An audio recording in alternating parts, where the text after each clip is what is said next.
Certains disent 1 million de manifestants hier dans la rue, 340 000 selon la préfecture de police. Bonjour Monseigneur Bernard Potvin. Bonjour. Vous êtes porte-parole de la conférence des évêques de France. Juste avant de joindre par téléphone Najat Vallaud-Belkacem, dans un instant porte-parole du gouvernement, et avant de parler vraiment du fond, je voudrais vous poser une question. On a remarqué qu'il y avait beaucoup d'enfants dans cette manifestation. On les a entendus d'ailleurs au début du journal de 7h30. Question toute simple, est-ce que c'est la place des enfants ?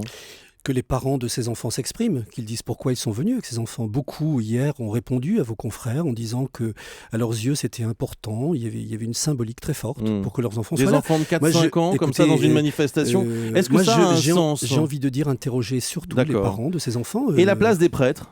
Mais la place des prêtres, ils ne sont pas moins citoyens. Ouais. Et c'est pas des demi-citoyens les prêtres que je sache, non ? D'autres personnalités. Vous y étiez, vous hein ? J'étais pas manifestant, j'étais au soutien des médias, disponible à tous les médias tels qu'ils me sollicitaient. Beaucoup de monde, tout le monde le confirme. Qu'est-ce que ça peut changer selon vous, cette forte mobilisation ? Mobilisation massive de la presse. Ça change quoi ? Impressionnante mobilisation, il faut écouter. La rue dit des choses, c'est pas génial d'ailleurs qu'il faille aller dans la rue. Moi je suis pas du tout, vous savez, le va-t-en-guerre, le désireux qu'on soit dans la rue, c'est pas forcément un signe génial pour une vie, pour un vivre ensemble. Ça change quoi ? Vous me posez la question, mais c'est pas à moi de répondre ce matin. La balle est dans le camp de ceux qui ont des décisions à prendre. Eh bien justement, nous sommes en ligne avec Najat Vallaud-Belkacem. Bonjour. Bonjour. Vous êtes porte-parole du gouvernement, ministre des droits des femmes. Ça change quoi, cette manifestation ? Écoutez, c'est une manifestation dont nous prenons acte. Vous savez, moi je suis très respectueuse à l'égard du droit de manifester, qui est un droit fondamental dans notre pays.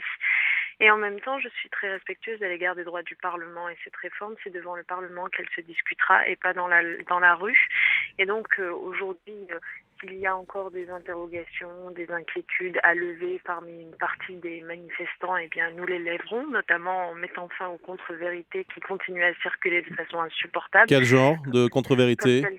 Comme celle qui consisterait, soi-disant pour le gouvernement, à supprimer les mots père et mère du Code civil, ce dont il n'a jamais été question. Mais à côté des interrogations parfois légitimes et qui renvoient pour beaucoup d'entre elles à des convictions religieuses, à cet égard, je veux dire que c'est le mariage civil que nous nous apprêtons à réformer pour l'ouvrir aux couples de même sexe et non pas le mariage religieux. Donc à côté des interrogations parfois légitimes, il y a aussi de l'instrumentalisation politique au sein de cette manifestation, avec notamment une droite qui a décidé de se mobiliser autour de ce sujet-là pour se renforcer, pour renouer avec ses troupes. Mais je crois que les Français ne sont pas... Et la place des autorités religieuses, Najat Vallaud-Belkacem ? Quant aux autorités religieuses, écoutez, moi je sais, les autorités religieuses peuvent s'exprimer dans l'espace public. Moi je n'ai rien à redire par rapport à cela et je trouve que l'avis des autorités religieuses est toujours intéressant à écouter. En même temps, nous sommes dans un pays profondément laïque. La laïcité, qu'est-ce que ça signifie ? Ça signifie qu'au fond, on ne mélange pas ce qui relève de la spiritualité, ce qui relève du droit commun. Or, avec le mariage pour tous et l'adoption, ce que nous cherchons à réformer, nous, c'est le droit commun, pas la spiritualité.